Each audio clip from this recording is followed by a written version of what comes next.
கர்த்தருடைய நாமம் மகிமைப்படுவதாக. கர்த்தாவே, உம்மை துதிக்கிறோம், ஸ்தோத்திரிக்கிறோம், நன்றி செலுத்துகிறோம். இந்த அதிகால நேரத்திலே உங்களுடைய திருவசனத்தை தியானிப்பதற்கு எங்கள் ஒவ்வொருவரையும் ஆண்டவரே ஒரே சிந்தனையோடு உங்களுடைய சமூகத்தில் நாங்கள் காத்திருந்து உங்களுடைய வார்த்தைகளை பெற்றுக்கொள்ள எங்களுக்கு தயவு பண்ணும். இயேசுவின் நாமத்தில் செபிக்கிறோம் பிதாவே, ஆமென். ஆண்டவரும் இரட்சகருமாகிய இயேசு கிறிஸ்து நாமத்தினாலே இந்த அதிகால நேரத்திலே இந்த தொலைபேசியின் வாயிலாக கூடி வந்திருக்கிற அன்பு சகோதரர் சகோதரிகள் யாவரையும் நான் மனதார வாழ்த்துகிறேன். கர்த்தர் உங்கள் ஒவ்வொருவரையும் ஆசீர்வதித்து நடத்துவாராக. இந்த நாளில கூட நம்ம ஒரு தலைப்புல சில வசனங்களை நம்ம தியானத்துக்கு எடுத்துக்கொள்ளலாம். கடந்த சில வாரங்களாக அநேக தேவ பிள்ளைகள் உங்களோடு கூட பேசுறாங்க. எனக்கு ஆண்டவர் ஆவியானவர் கொடுத்த சில தலைப்புல பேசிக்கிட்டு இருக்கிறோம். கடந்த 30ஆம் தேதி, அதாவது மே மாசம் 30ஆம் தேதியிலிருந்து 3 வாரம், இன்னைக்கு 4வது வாரம் பேசுகிற சில வார்த்தைகளை நான் உங்களுக்கு மறுபடியும் நினைப்பூட்டுறேன். முதல் அன்றைக்கு பேசும்போது நாவு, அதாவது நம்முடைய நாக்கு தேவன் கொடுத்ததை எப்படி பயன்படுத்துகிறோம் அப்படின்னு சொல்லி நம்ம தியானம் பண்ணோம். அதுக்கு அடுத்த வாரம் செவிகள், காதுகள், நம்ம சரீரத்துல கொடுக்கப்பட்ட ஒரு அங்கவீனம். காதுகள் எப்படி நம்ம ஆண்டவர் நமக்கு கொடுத்து அதை பயன்படுத்துகிறார், எப்படி பயன்படுத்தணும் அப்படின்னு சொல்லி. மூன்றாவதாக கண்கள், நம்முடைய பார்வை எதை நோக்கி இருக்கிறது, அந்த பார்வையில என்னெல்லாம் பாவம் இருக்கிறது, பாவம் இல்லாம இருக்கிறது என்பதை குறித்து தியானம் பண்ணலாம். இன்றைக்கு இருதயம், நம்முடைய சரீரத்துக்குள்ளே நம்ம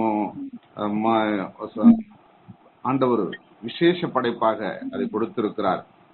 அது அந்த இருதயம் இல்லைன்னு சொன்னா எந்த மனிதனும் உயிரோட வாழ முடியாது. நம்ம முதல்ல தியானித்தது போல கண், காது, நாவு இவை இல்லைன்னா உயிரோட வாழலாம். ஆனா இருதயம் இல்லாம எந்த மனிதனும் உலகத்துல வாழ முடியாது. அதுவும் குறிப்பாக மிருகங்களுக்கு இருதயம் கிடையாது. 4 கால் ஜீவன் உள்ள எந்த மிருகத்துக்கும், பூச்சி, மற்ற எந்த ஜீவராசிகளுக்கும் இருதயம் கிடையாது. உயிர் இருக்கும், மற்றும் மனிதனுக்கு மட்டும்தான் இருதயத்தை வைத்திருக்கிறார். ஏன்னு சொன்னா நன்மை தீமையை அறிந்து செயல்பட வேண்டுமெனால் ஒரு மனிதனுக்கு இருதயம் வேண்டும். அந்த இருதயம் பழுதடைந்தாலோ அல்லது அது கெட்டு போனாலும், அந்த எப்படி கெட்டு போகும்னு சொன்னா பொல்லாத காரியங்கள் எல்லாம் அதுல இணைத்துக் கொள்ளுகிற போது கெட்டு போயிடுது. அப்படி இருக்கும் பொழுது அந்த மனிதனால சரியான உத்தம உண்மையோடு செயல்பட முடியாது. ஆகவே அந்த இருதயத்தை குறித்து வேதம் நமக்கு என்ன சொல்லுகிறது?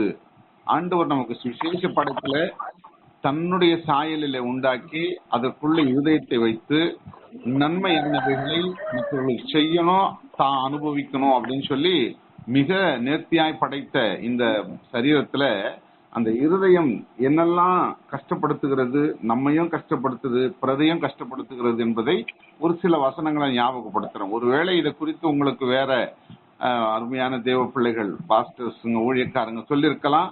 ஆனாலும் பரவாயில்ல, எத்தனை முறை வேணாலும் ஒரு வசனத்தை நம்ம தியானிப்பது தப்பு இல்லை. அதனால மீண்டுமாக நான் உங்களுக்கு ஞாபகம் ஊட்டுறேன். வேதம் சொல்லுகிறது, எரேமியா தீர்க்க தரிசன புஸ்தகம் 17வது அதிகாரம் 9-10 வசனங்களில வாசிக்கிற பொழுது தெளிவா அந்த இருதயத்தை குறித்து அங்க எழுதுகிறார் தீர்க்கதரிசி. எரேமியா 17:9-10, எல்லாவற்றை பார்க்கிலும் இருதயமே குறுக்குள்ளதும் மகா கேடுள்ளதுமாய் இருக்கிறது. இருதயத்தை ஆராய்கிறவரும் உள்ளந்திரியங்களை சோதித்து அறிகிறவருமாய் இருக்கிறேன் அப்படின்னு சொல்லி கர்த்தர் அந்த தீர்க்கதரிசியாகிய எரேமியா மூலமாக இந்த உலகத்துக்கு சொல்லுகிறார். அன்றைக்கு இஸ்ரவேல் மக்களுக்கு மட்டும் அவர் சொல்லல, இஸ்ரவேல் மக்களும் இந்த உலக மக்களும் அறிந்து கொள்ளும்படியாக இந்த வார்த்தையை சொல்லுகிறார். அப்போ ஒரு மனிதனுக்குள்ள இருதயம் பழுதடைந்து விட்டால் அந்த மனிதனுக்கும் பிரயோஜனம் இல்லை, அவனால மற்றவங்களுக்கும் பிரயோஜனம் இல்லை. அதுதான் சொல்றார். ஏன்? அது எல்லாவற்றை பார்க்கலாம். இந்த சரீரத்துல கண், காது, மூக்கு, தொண்டை, வாய் எல்லாவற்றையும், கை காலெல்லாம் உண்டாக்கி எல்லாவற்றையும் அதன் இடத்துல ஆண்டவர் வைத்து மனுஷனை அழகு பார்த்த கடவுளுக்கு உள்ள, இந்த மனிதனுக்கு உள்ள இருதயத்தை வைக்கிறார். அது எதற்காக வைக்கிறார் என்பது வேத வசனம் நிறைய சொல்லப்பட்டிருக்கிறது. அந்த இருதயத்தை வைத்தாலும் மனிதன் ஆளுகை செய்கிற பொழுது, மனிதன் இந்த உலகத்துல தன் பணிகளை செய்கிற பொழுது தேவன் சொல்லாத, தேவன் விரும்பாத அநேக காரியங்களை அதற்குள்ள நிரப்பிக் கொள்ளுகிறான். அதுதான் எல்லாவற்றை பார்க்கிறோம். இந்த சரீரத்தில் கொடுக்கப்பட்ட அங்கவினங்களிலே எல்லாவற்றை பார்க்கிறோம். இருதயமே திருக்குள்ளதும் மகா கேடுள்ளதுமாயிருக்கிறது அப்படின்னு சொல்லி தீர்க்கதரிசி எழுதுறார். அப்போ இவ்வளவு மோசமான நிலையில ஒரு மனிதன் மாறிவிடுகிறான். அவன் உலக ஆசை, உலக இச்சை, உலகத்தின் மீது ஒரு வெறி, அதாவது பண ஆசை, இப்படி பகட்டான வாழ்வு, இப்படி எல்லாவற்றையும் தன் கண்ணுக்கு தெரிவதெல்லாம் இச்சித்து அந்த இருதயத்தை கெடுத்து கொள்ளுகிற ஒரு சூழ்நிலையில மனிதன் வாழ்ந்துகிறான் அப்படின்னு சொல்லி தெளிவா சொல்லப்பட்டிருக்கிறது. பாருங்க, அதே எரேமியா 18வது அதிகாரத்துல 11, 12 வசனங்கள்ல என்ன சொல்லுது பாருங்க. எரேமியா 18, 11, 12, உங்களில் ஒவ்வொருவரும் தன் தன் பொல்லாத வழியை விட்டு திரும்பி உங்கள் வழிகளையும் உங்கள் கிரியைகளையும் சீர்படுத்துங்கள் என்று கர்த்தர் உரைக்கிறார் என்று சொல் அப்படின்னு சொல்லி முடிச்சுட்டு அடுத்து சொல்றாரு, அவரவர் தம் தம் பொல்லாத இருதயத்தினுடைய கடினத்தின்படியே செய்வோம் என்கிறார்கள். ஆண்டவர் எச்சரிப்பு கொடுக்கிறாரு. உங்களுடைய பொல்லாத வழியை விட்டு மனம் திரும்புங்க. உங்கள் இருதயத்தை நீங்க கெடுத்துக்கிட்டீங்க. நான் எதற்காக அதை உண்டாக்கினேன்? அந்த இருதயத்துல நல்லவைகளை சேமிக்குங்க. நான் உண்டாக்கினவரை நீங்க ஆராதனை செய்யுங்க. இந்த அதிகாலை நேரத்துல இந்த 4 மணிக்கு எழுந்து எல்லாரும் முகம் கழுவி நல்ல ஆயத்தமாகி வந்து உட்கார்ந்து ஒருவரை ஒருவர் அழைப்பு கொடுத்து ஒன்றாய் இணைந்த பிறகு ஒரு ஜெபத்தோடு கூட இந்த கூடுகை ஆரம்பிக்கிறோமே, இதுதான் ஆண்டவர் விரும்புகிற இருதயமா இருக்கிறது. இதைத்தான் ஆண்டவர் விரும்புகிறார். ஆனா அதே சமயத்துல இந்த பிரேயர் முடிஞ்சிட்டு, இந்த ஜெபம் முடிஞ்சிட்டு, இந்த எல்லாம் முடிச்சு நம்ம ஆமேன் போட்டு வெளியில போன உடனே மறுபடியும் என்ன பண்ணிக்கிறோம்? பல காரியங்களை சிந்திக்கிறோம். இன்னைக்கு என்ன செய்யறது? அவனுக்கிட்ட போலாமா, இவங்க கிட்ட போலாமா, அந்த வேலையை செய்யலாமா, இவன் என்ன இப்படி பேசினா, அவனை அப்படி செஞ்சோம், இப்படி பல காரியங்களை, ஆண்டவருக்கு பிரியமில்லாத, அவருக்கு பிடிக்காத காரியங்களை பேசி செய்து அந்த இருதயத்தை நம்ம பொல்லாப்பிலே நடத்துகிறவர்களா இருக்கிறோம். அதுதான் ஆண்டவர் விரும்புகிறது இல்ல. வேண்டாப்பா, நீங்க மன திரும்புங்க, மனமாற்றம் அடையுங்க. அது அந்த பொல்லாத சிந்தனை உங்களுக்கு இருக்க வேண்டாம். நான் உங்களுக்குள்ள இருக்கிறபடினாலே நான் இருக்கிற ஸ்தலம் பரிசுத்தமா இருக்க வேண்டும் அப்படின்னு சொல்லி பல சம்பவங்களை, பல செயல்பாடுகளை, பல வசனங்களை நமக்கு சொல்லி கொடுத்து அதை சுத்தமாக்கி கொடுக்கிறார். ஆனா மனிதனோ தன் சுய சிந்தனையினாலே அந்த இருதயத்தை கேடு உண்டாக்கி கொள்ளுகிறான் என்று வேதம் திட்டமாய் சொல்லுகிறது. பாருங்க, என்ன கேடு உண்டாக்கி கொள்ளுகிறோம்? எப்படி அது எனக்குள்ள வந்தது? ஆண்டவராகிய இயேசு கிறிஸ்து மத்தேயு எழுதின சுவிசேஷத்துல 15வது அதிகாரத்துல நல்ல தெளிவா சொல்றாரு. இந்த இருதயத்தை எப்படி எல்லாம் மனிதனுக்குள்ள என்னெல்லாம் இருக்கிறது என்பதை சொல்லுகிற பொழுது மத்தேயு 15, 18, 19 சொல்லும் போது சொல்றாரு, வாயிலிருந்து புறப்படுகிறவைகள், நல்லா கவனிங்க, வாயிலிருந்து புறப்படுகிறவைகள். இப்ப நான் பேசுற அந்த வார்த்தை, அது பேசுகிறது உங்களுக்கு தெரியும். அது எங்கிருந்து புறப்படுது? வெறும் வாய் உதடுகள் அசையுது, நாக்கு தழவுது, வார்த்தை வெளியே வருது. அது எங்கிருந்து வருதுன்னா இருதயத்திலிருந்து வருகிறது. அதுதான் சொல்றாரு, வாயிலிருந்து புறப்படுகிறவைகள் இருதயத்திலிருந்து புறப்பட்டு வரும், அவைகளே மனுஷனை தீட்டுப்படுத்தும். அப்ப இருதயத்திலிருந்து வருகிற வார்த்தைகள் மனுஷனையே தீட்டுப்படுத்தி விடுது. ஒரு முழு மனிதன் உச்சந்தலை முதல் உள்ளந்தாள் வரைக்கும் எல்லா செயல்பாடுகளையும் ஆண்டவர் நேர்த்தியாய் நமக்கு கொடுத்து அதை சுத்தமாக வைத்துக் கொள்வதற்கு எல்லாவற்றையும் செஞ்சாரு. ஆனா இருதயத்திலிருந்து வருகிற அந்த வார்த்தைகளும் செயல்பாடுகளும் அந்த முழு மனிதனையும் தீட்டுப்படுத்தி விடுகிறது. எப்படி எனில், இருதயத்திலிருந்து பொல்லாத சிந்தனைகளும், கொலை பாதகங்களும், விபச்சாரங்களும், வேசித்தனங்களும், களவுகளும், பொய் சாட்சிகளும், தூஷணங்களும் புறப்பட்டு வரும். நல்லா நம்ம புரிஞ்சுக்கணும். இந்த வார்த்தைய பேசுகிற எனக்கும் சொல்றாரு ஆண்டவரு, கேட்கிற உங்களுக்கும் சொல்றாரு ஆண்டவரு. நான் இப்படி பேசினதே இல்லையே, என் இருதயத்துல நான் இப்படி சிந்தித்ததே இல்லையே அப்படின்னு யாராவது சொல்ல முடியுமா? என்கிட்ட சொல்ல வேணாம், ஏசப்பா கிட்ட சொல்லுங்க. இன்னைக்கு என்னையும் சேர்த்து சொல்றேன், யாருமே அப்படி சொல்ல முடியாது. காரணம் என்னன்னா, மனிதனுடைய வாழ்வில் அது இயல்பாவே நம்ம என்ன பண்ணிக்கிறோம், இதெல்லாம் கூட்டிக்கிறோம். பொல்லாத சிந்தனைகள், வைராக்கியம் சொல்றாரு, அழகா ஒன்னொன்னா சொல்லிட்டு வர்றாரு. பொல்லாத சிந்தனைகளும், கொலை பாதகங்களும், விபச்சாரங்களும், வேசித்தனங்களும், களவுகளும், பொய் சாட்சிகளும், தூஷணங்களும் இவைகள் எல்லாம் எங்கிருந்து வருதான்? இருதயத்திலிருந்து. ஐயோ, நான் யாரையும் கொலை பண்ணணும்னு யோசிக்கவே இல்லையே, ஐயோ நான் விபச்சாரன்ற பேரு எனக்கு அருவருப்பானதாச்சு, அப்படிலாம் நம்ம சொல்லலாம். உண்மைதான். இவைகள்லாம் ஒரு பொதுவா சொல்றாரு. இவைகளில் எது நம்ம கிட்ட இருக்குதுன்னு நம்ம ஆராய்ஞ்சு பார்க்கணும். ஆண்டவர் சொன்ன இயேசு கிறிஸ்துவே சொல்றாரு இந்த வார்த்தைய.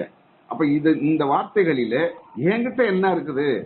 நான் இதை செய்யல, ஒருவேளை இதை செஞ்சிருக்கிறோனோ, இதை நினைக்கிறோனோ அப்படின்னு சொல்லி நம்மை நாமே ஆராய்ந்து பார்க்கிற கடமைப்பட்டிருக்கிறோம். பிரியமானவர்களே, அன்பு சகோதர சகோதரி, இந்த கால வேளையில ஆண்டவருடைய சமூகத்துல கூடி வந்திருக்கிற நீங்களும் நானும் எப்போ நம்ம ஒரு மன சிந்தனையோடு அவருடைய சமூகத்துல இயேசுவே என்று சொல்லி அழைத்து ஜெபம் பண்ண ஆரம்பிச்சிட்டோமோ அப்பவே அவர் வந்துட்டாரு, நம்ம கூட இருக்கிறாரு. ஆனா நம்முடைய பார்வைக்கு அவர் அறிகிறவர் அல்ல. அவர் ஆவியா இருக்கிறார். அவரை உண்மையோடும் ஆவியோடும் தொழுது கொள்ளுகிறது நம்மோடு கூட இருக்கிறார். அப்ப நம்மோடு கூட இருக்கிற ஆண்டவரை நம்ம அவர் செய்ய சொன்னதை விட்டுட்டு செய்யக்கூடாததை நம்ம செய்து கொண்டிருக்கிறோமா அப்படின்னு சொல்லி நமக்கு நாமே ஆராய்ந்து பார்க்க வேண்டும். பிரியமானவர்களே, ஆதியாகமத்திலே சொன்னார் பாருங்க. ஆதியாகமம் 6வது அதிகாரம் 5ஆம் வசனத்துல சொல்லும் பொழுது, மனுஷனுடைய அக்கிரமம் பூமியிலே பெருகினது என்றும் அவன் இருதயத்தின் நினைவுகளின் தோற்றமெல்லாம் நித்தமும் பொல்லாதது என்றும் கர்த்தர் கண்டார். அப்போ ஆதியாகமம் 6வது அதிகாரம், அவர் 2வது அதிகாரத்திலேயே மனுஷனை உண்டாக்கிட்டாரு. 2வது அதிகாரத்திலேயே மனுஷனை உண்டாக்கி இது நல்லது நல்லது நல்லதுன்னு சொல்லிக்கிட்டே வந்து அவனை இந்த உலகத்தெல்லாம் நீங்க ஆண்டுக்குங்கப்பா, உங்களுக்கு எல்லாத்தையும் கொடுத்துருக்கிறேன், நீங்க ரொம்ப சந்தோஷமா இருங்க, நான் உண்டாக்கின தோட்டத்துல நான் உலாவுறது போல நீங்களும் நல்லா இருங்க அப்படின்னு சொல்லிதான் சொன்னாரு. அவர் நன்மை செய்கிறவரா தான் இருந்தாரு. ஆனா மனுஷன் என்ன பண்றான்? தன் சுய இச்சையினாலே, சுய பாவத்தினாலே, கண்ணால பார்த்தது, காதால கேட்டது, மனசுல நினைச்சது எல்லாம் பாவம் பாவம் பாவம் என்று நினைத்து அவன் பொல்லாதவனாய் மாறி போனான் என்று இங்க தெளிவா எழுதப்பட்டிருக்கிறது. மனுஷனுடைய அக்கிரமமும் பூமியிலே பெருகினது என்றும் அவன் இருதயத்தின் நினைவுகளின் தோற்றமெல்லாம் நித்தமும் பொல்லாதது என்று. நித்தமும் சொன்னா அனுதினமும், ஒவ்வொரு நாளும் பொல்லாதது என்றும் கர்த்தர் கண்டார். அப்புறம் அடுத்த வசனத்துல, அடுத்த அதிகாரத்துல 8வது அதிகாரம், அதாவது ஆதியாகமம் 8:21 சொல்லும் பொழுது, மனுஷனுடைய இருதயத்தின் நினைவுகள் அவன் சிறு வயது தொடங்கியே பொல்லாததா இருக்கிறதாம். அப்ப பாருங்க, குழந்தையா பிறக்கும் பொழுது அழுதுகிட்டே பிறக்கிறான், அவன் மரிக்கும் பொழுதும் அழுதுகிட்டே அனுப்பி வச்சிடுறாங்க இல்லையா? அதான் உலக சம்பிரதாயம், உலக வாழ்வில நடக்கக்கூடியது. ஆனா அந்த இடைப்பட்ட காலங்களிலே அந்த சிறு வயது முதலே அந்த பிள்ளை குழந்தையா இருக்கும் பொழுது, அது பெண் குழந்தையோ ஆண் குழந்தையோ, அந்த பொல்லாத சிந்தனைக்குள்ளாக வளர ஆரம்பிச்சு விடுறது. இப்பெல்லாம் பாத்தீங்கன்னா அதுக்கு ஒண்ணுமே தெரியாது. இந்த பூமியை கண்டு கொஞ்சம் 2-3 மாசம் 4 மாசம் தான் இருக்கும், அதுக்குள்ளேயே அந்த மொபைல் போனை கேட்குது. அந்த நம்ம நிறைய பாக்குறோம், இந்த நிறைய போட்டு காமிக்கிறாங்க பாருங்க. அந்த மொபைல் போனை ஆன் பண்ணி அதுல இருக்கிறத போட்டாதான் அது அமைதியா இருக்குது, அதை ஆஃப் பண்ண உடனே அழுகுது. அப்ப அந்த அளவுக்கு அதனுடைய சிந்தனை மாறுகிறது, இந்த பூமியில வந்த உடனே மாற்றம் அடைகிறது. அப்போ சிறு வயது முதலே அவனுடைய நினைவுகள் எல்லாம் மிக மிக பொல்லாததா இருக்கிறது என்று சொல்லி ஆண்டவர் சொல்லுகிறார். பாருங்க, அதுதான் அழகா ஒரு மலைப்பிரசங்கத்தின் போது ஆண்டவராகிய இயேசு கிறிஸ்து தெளிவா சொல்றாரு. மத்தேயு எழுதின சுவிசேஷம் 5வது அதிகாரம் 8வது வசனத்துல சொல்லுகிற பொழுது ஒரு அருமையான வார்த்தையை சொல்றாருங்க. இருதயத்திலே சுத்தம் உள்ளவர்கள் பாக்கியவான்கள், அவர்கள் தேவனை தரிசிப்பார்கள். இது சாத்தியமா? என் வாழ்க்கையில அது சாத்தியமா இருக்குதா? இருதயத்திலே சுத்தம் உள்ளவனா நான் இருக்கிறேனா? அப்படி இருந்தால் மட்டும்தான் ஆண்டவரை நம்ம தரிசிக்க முடியும், என்னை உண்டாக்கினவரை நான் காண முடியும். எப்படி காண முடியும்னா, இந்த மாம்ச கண்களுக்கு ஆண்டவர் தெரிய மாட்டார். ஏன் சொன்னா, கர்த்தரை கண்டவன் உயிரோடு வாழ முடியாது அப்படின்னு வேதம் சொல்லுது. கடவுளை கண்டவன். அப்ப கடவுள் எப்படி காண்றது? சொப்பனத்துல காணலாம், நம்முடைய தரிசனத்துல காணலாம், நம்முடைய ஆவியில உணரலாம். அதுதான் வேதத்துல நமக்கு சொல்லப்பட்டிருக்கிறது, சொல்லி கொடுக்கறாங்க. அப்போ அப்படிப்பட்ட கடவுள் நமக்கு அருகாமையில் இருக்கிறாராம். கர்த்தரை நாம எப்பொழுதெல்லாம் தேடுகிறோமோ அவர் என்னுடைய சமீபத்தில் இருக்கிறார் என்று சொல்லி உபாகமத்துல சொல்லப்பட்டிருக்கிறது. எனக்கு சமீபத்துல, நெருக்கத்தில் இருக்கிறாரு. அப்போ எனக்கு நெருக்கமாக என்னை உண்டாக்கினவர் இருக்க வேண்டுமானால் என்னுடைய இருதயம் அவருக்கு பிரியமா இருக்க வேண்டும். அப்ப அந்த இருதயத்தை சுத்தமாக நம்ம வைத்துக் கொள்ள வேண்டும். அப்போதுதான் கர்த்தரை காண முடியும். எவ்வளவு அழகா நமக்கு சொல்லி கொடுத்திருக்கிறாரு. அப்போ அந்த அளவுக்கு தேவன் நமக்கு உண்டாக்கின எல்லா காரியங்களும் இருக்கும் பொழுது அதை அசட்டை செய்து அதை விட்டு விட்டு எனக்கு என்னெல்லாம் தோணுதோ அதெல்லாம் செய்யறோம். ஒருவருக்கு ஒருவர் நம்ம கருத்து வேறுபாடினாலே உறவுகள் மத்தியிலையோ, நண்பர்கள் மத்தியிலையோ, அலுவலகத்திலேயோ, இல்ல பக்கத்து வீட்லயோ, எதிர் வீட்லயோ, வேலை செய்யற இடத்துலயோ, எங்கேயோ ஒருவருக்கு ஒருவர் நான் சொல்லுகிற கருத்து அவருக்கு பிடிக்கல, அவர் சொல்லுகிற கருத்து எனக்கு பிடிக்கல, ஒரு முரண்பாடான கருத்து வேறுபாடு வந்துடுது. உடனே நம்ம என்ன பண்ணிடுறோம்? உலகம் இருக்கலாம், ஆனா கிறிஸ்தவர்கள் அப்படி இருக்கக்கூடாது. நான் கிறிஸ்தவள், நான் கிறிஸ்தவன் என்று சொல்லிக் கொள்ளுகிற நாம் எதிலெல்லாம் நம்ம கிறிஸ்தவை விட்டு தூரமா போயிடுறோம் அப்படின்னு சொல்லி பார்க்கும் பொழுது எவ்வளவு வைராக்கியம். நான் பேச மாட்டேன், நான் அவங்க கிட்ட சேர மாட்டேன், அவங்க முகத்தை கூட நான் பார்க்க மாட்டேன், அவங்க என்ன இப்படி சொல்லிட்டாங்க, அவங்க எனக்கு இப்படி செஞ்சிட்டாங்க, அவங்க எனக்கு இப்படி எனக்கு மட்டமா நினைச்சு பேசிட்டாங்க அப்படின்னு சொல்லி எத்தனை நபர்கள், ஒன்று ரெண்டு பேர் இல்ல, கிறிஸ்தவர்களா அவ்வளவு பேரும் அவ்வளவு மோசமான ஒரு நிலையில ஒரு வைராக்கியத்தை நம்ம கையாளுறோம்.